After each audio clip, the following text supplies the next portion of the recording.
All right, sorry the video got caught off. We were on transportation.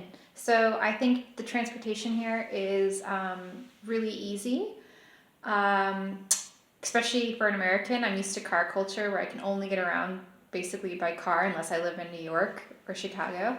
But yeah, it's really easy. There are buses and trams everywhere, and within the city, it's just the main downtown area. It's really easy just to walk around. They have great walking paths, and they also have special bike lanes as well. We just take the bus that comes every 5 to 10 minutes. It's right outside of our apartment, and within 10-15 minutes, I'm in downtown. So, yeah, we really like it. I know for Swedish people and other Europeans, the transportation system isn't great. And I would say that's just because in Europe they have just great transportation, so they have higher standards, which is totally understandable. But for American, really easy to get around and not have a car. Now, if you do want to rent a car or you want to get a car, don't ask me.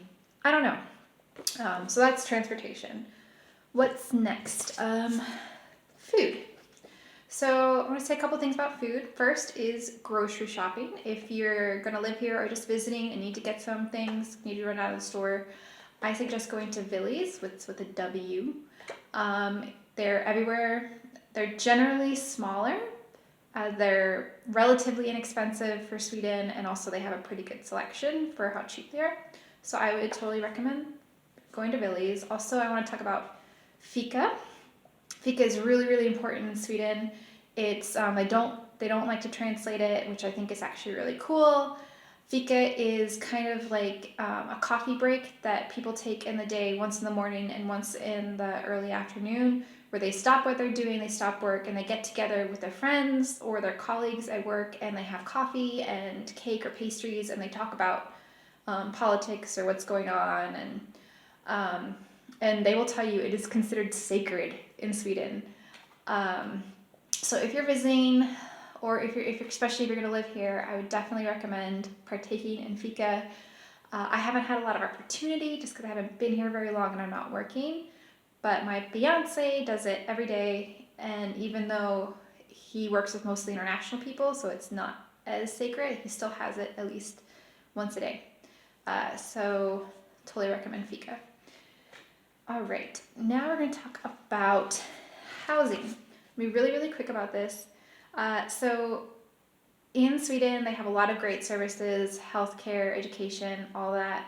This is one area that probably needs to be worked on, and I'm not just saying this as American. I bet you Swedish people will say this too. At least in Gothenburg, I don't know about other cities. They have a major housing issues. There's just not enough. It's kind of government regulated, and you have to go on this government wait list that takes it's like a year-long wait list to get a house. Because of that, a lot of people do subletting, which is what we're doing, and those leases are really short-term. They're like 6 months to a year. So it's just really hard to find housing. If you're gonna move here, I would get on those lists right away, but don't expect to get a house until after you get here. So that's it's kind of an issue, but just so you know. Next, I want to talk about person number. So what is the person number? In Sweden and in I think some other Northern European countries as well, they have a person number, which is basically your identity, and you don't really exist without this. In like the United States, you have your social security number, your health insurance number, your bank account information, all these separate numbers that relate to who you are and your access to services. In Sweden, it's just one number. It's your person number. And you basically need it for everything. You need it to get a bank account, house, internet, a job, and even just little things like joining a gym or getting a library card. You need a person number. And so if you have it and you're aboard in the system, it's great and it's super easy. But for people like my fiance and I who just moved here, we don't have one yet. And we're waiting. They said it could get here between like a month or a week and 3 months. So we're still waiting. And so it can be really frustrating, and we can't access a lot of services because of it, or we have to jump through a lot of hoops because of it. So once you have it, it's great, but if you don't, life can be really frustrating. So that's the person number.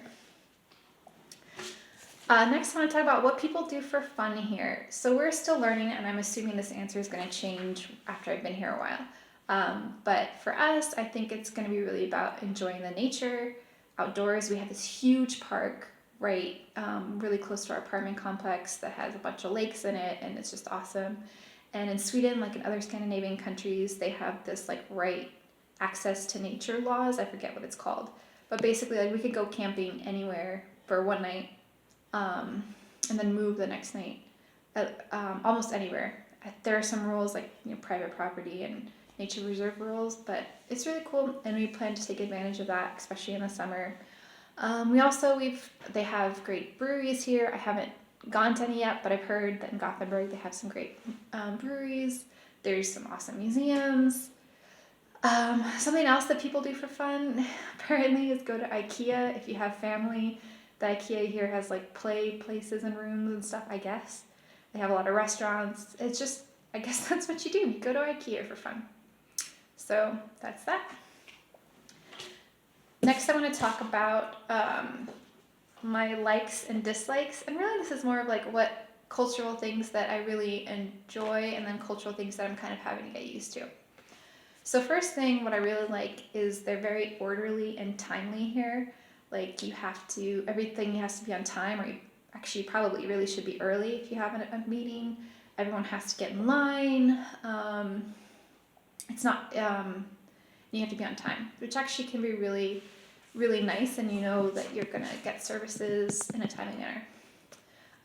Another thing that I really like, and I don't know how true this is just what I personally seen, is that whenever I pass by a bookstore or a book section in a store or a library, it is completely packed. And I know like libraries are popular in the States, but it's normally not just for books, it's for access to other services that libraries provide. But like people like constantly reading here, and I don't know how accurate this is, but this is just something I've noticed, and I think it's really, really cool. I also like how safe I feel here in Sweden.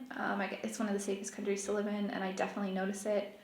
I feel safe to be out at night later than I would be in the United States by myself. I see kids on the bus as young as like 9 or 10 by themselves going home.